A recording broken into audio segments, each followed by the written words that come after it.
তারেক রহমান আসলে ইসলামপন্থী করে দমন করা হবে, এই শর্ত দিয়েই তাকে দেশে আনা হচ্ছে। এই বয়ান, এই স্টোরি, এই এক্সপ্লেনেশন কারা দিচ্ছে? দেখেন কারা দিচ্ছে।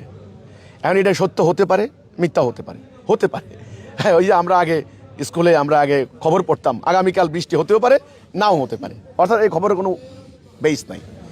বাংলাদেশের বাস্তবতা, রাজনৈতিক বাস্তবতা, ধর্মীয় বাস্তবতা, এখানে ধর্ম নাম্বার 1 ইস্যু।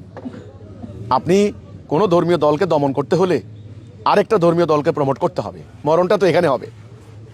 আমি সবার কথাই বলছি, শেখ হাসিনা এই কাজটাই করেছেন। আমরা নিরপেক্ষ জায়গা থেকে, আমরা যেহেতু সামাজিক আন্দোলন মানে অরাজনৈতিক আন্দোলন, আমরা নিরপেক্ষ জায়গা থেকে কিন্তু শেখ হাসিনাকে সতর্ক করেছি।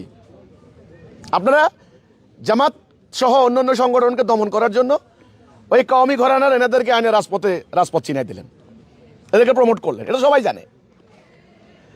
এখন তারা যখন আপনি যখন দুর্বল হইলেন, এরা আপনার বুকে ছুরি মারলো।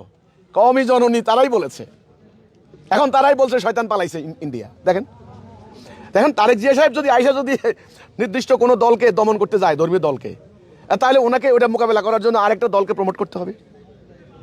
এগুলা কোনো সমাধান না। এবং এইসব এজেন্ডা, পশ্চিমাদের যদি এজেন্ডা থাকে, এগুলো ভুল। আমাদের দেশে যারা রাজনীতি করবেন তাদের প্রতি আমার আহ্বান থাকবে, আবেদন থাকবে, স্বনির্বন্ধ অনুরোধ থাকবে যে বরং আসেন একটা সঠিক আদর্শ দ্বারা ভুল আদর্শকে মোকাবেলা করি। ধর্মের নামে, ইসলামের নামে যেগুলি হচ্ছে, এখন আপনারা আতঙ্কিত হচ্ছেন, ভয় পাচ্ছেন, চিন্তিত যে মব হচ্ছে, হামলা হচ্ছে, আক্রমণ হচ্ছে, এগুলাকে রোখানোর জন্য, ধর্মের নামে এগুলো হচ্ছে, এগুলাকে রোখানোর জন্য ধর্মের আসল শিক্ষা লাগবে।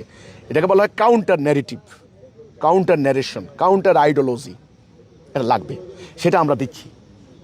আমার কথা হলো এটা, আমাদেরকে অ্যাপ্রিসিয়েট করেন, আমাদের দেখেন আমরা কি বলতে চাই। তার কাজে তারেক জিয়া ক্ষমতা আইসা ধর্মীয় দলগুলিকে দমন করবেন, হতেও পারে, নাও হতে পারে, এটা কোনো নিশ্চয়তা নাই। আমার কাছে কোনো দলিল নাই।